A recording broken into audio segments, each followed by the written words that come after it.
Hello, everybody. I'm George from Ireland. Welcome back to my channel.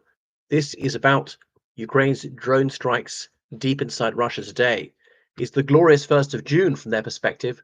The United Kingdom people used to commemorate an 18th century sea battle against the French, fought upon this day, and they always call that battle the glorious 1st of June, not the nearest point of land to which it was fought. So the Ukrainians say that they have hit over 40 Russian nuclear bombers at various different air bases. Now, they don't say they've destroyed them, they say they've hit them. So some of them will have been just damaged. My very unscientific approach to this is if they say they've inflicted casualties, I divide that by two. If they say they've sustained a certain number of casualties, I multiply it by two. Because any statements have got to be taken with a fistful of salt.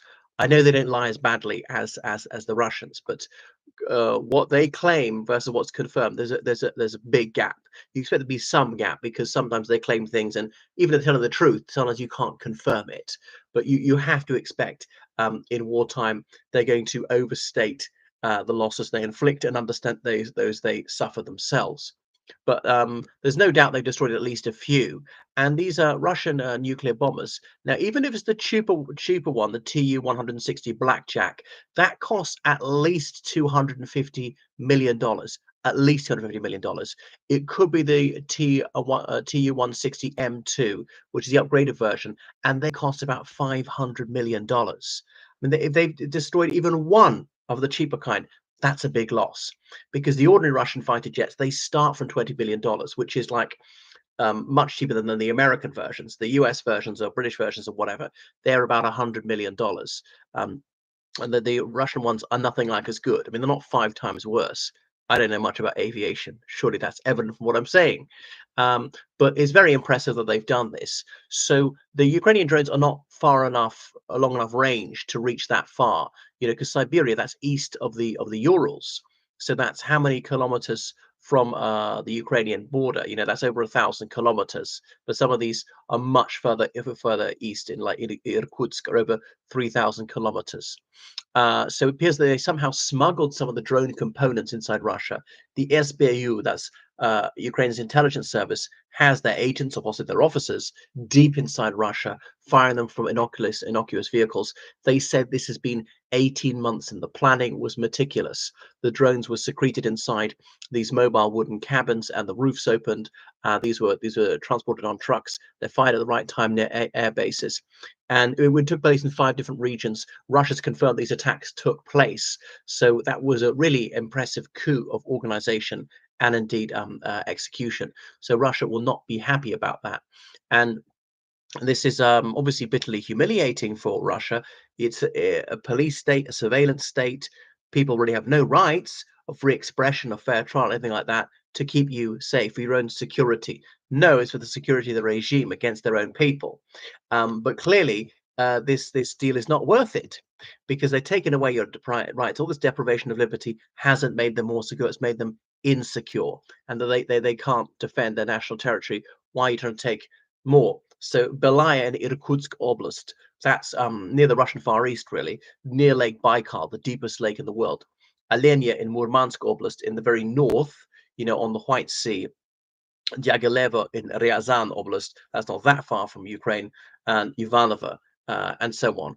So the Ukrainians, they claim that they've hit both those Tupolev type of bombers, including the more modern ones, and an A-50 warplane. So very tricky to organize. I'm surprised the SBU told us so much about it, giving away their tradecraft. Maybe they're lying because they use some other means and they want to confuse the Russians, so the Russians can't prevent them doing this again. Fired out of Kamaz trucks. You can see Kamaz trucks anywhere in Russia, the most common type of delivery truck. So the SBU says they've cost at least the Russian Air Force at least $2 billion in destruction and damage. I would suspect it's rather less than that, but it's certainly going to be several hundreds of millions of dollars. So, Ukraine is suffering 472 drones and 7 ballistic cruise missiles fired against them last night. That's what they say, but that they're shooting down the great majority of these, 485 of them, and so on. So goodness. So although a lot of Russian drones are getting through, they're not inflicting that much damage. You know, they might hit one or two apartment blocks, something like that. Even sometimes, yes, they fall, but they've been shot down. They fall kind of innocuously in a park, in a field, some distance from the city, and so they're not like taking out whole streets or that many strategically important buildings. The Russians aren't even trying with the electricity grid. That it's the summer, so it wouldn't make that much difference. You don't need that much heating or that much lighting. They'll wait to the winter and have another go at that. But they've failed 3 winters in a row. If I were them, I'd just give up. That strategy is just not working. And plus, Ukraine is increasingly connected to the European electricity grid. They're getting better at repair and things like that. But all these Ukrainians, when they're firing things at these Moscow airports, buzzing the Moscow airports, and okay, it's led that Turkish Airlines is not gonna fly some of those flights. They've not stopped completely because these are very lucrative routes for them. But there are so many delays, so many cancellations. There's a knock on the rest of the timetable, and I'm surprised that no plane has been struck. It's just a matter of time. If by accident or even by design, a Ukrainian plane destroys a civilian passenger plane, if that were to happen at all, please God, it'll be empty and nobody will be killed. But these things cost hundreds of millions of dollars. But if it strikes one on the air or one taxiing on the runway, that could be 300 people killed, and that would not look good for Ukraine, especially the people from neutral countries. I don't want Russian civilians to get killed either. But the one thing is that might spook airlines from other countries like China, India, Turkey. Say we're not risking it. We're not having our civilians killed. We're not having our air crew killed from passenger planes.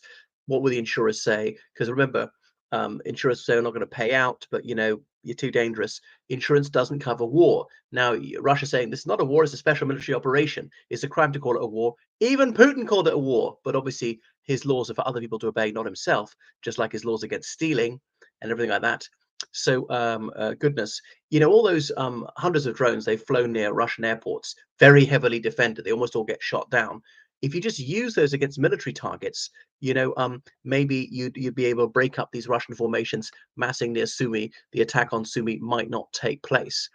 So certainly some aircraft were on fire from these attacks on the air bases. So that's actually increased world security. World peace is a step closer because they always like nuclear saber rattling. There are all these blood-curdling warnings that they're going to reduce Western cities to radioactive ash. And after the United States, the great Satan, from Putin's perspective, is the United Kingdom because it's one of the staunchest allies of Ukraine. And if you could scare them away, would others be scared away? And there's a segment of the British public say, why are we sticking our neck out for Ukraine? Ukraine's done nothing for us. Us is quite far away. And all right, for Lithuania or Poland, it might be an existential matter because we know that Putin will not stop there.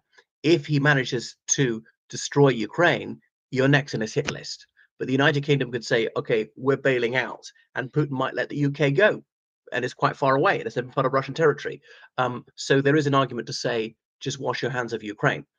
Could he split the transatlantic alliance and persuade the British and the Americans to loathe each other, to not cooperate on Ukraine? And obviously, there's some leftards in the United Kingdom who'd agree with that. There's some neo-Nazis in the UK who'd agree with that. But fortunately, most people of moderate opinion would disagree with that.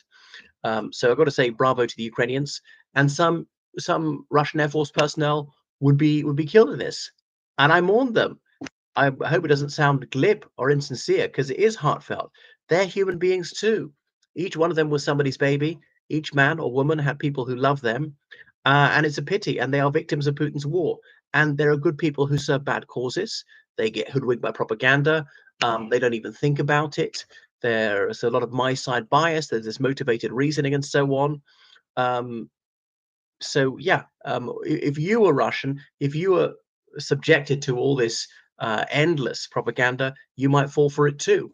So it takes a certain wisdom, intelligence, and moral courage to say, everyone around here believes this, but they're wrong. And my community could be wrong. My community actually is wrong here where I live on a number of issues, very badly wrong.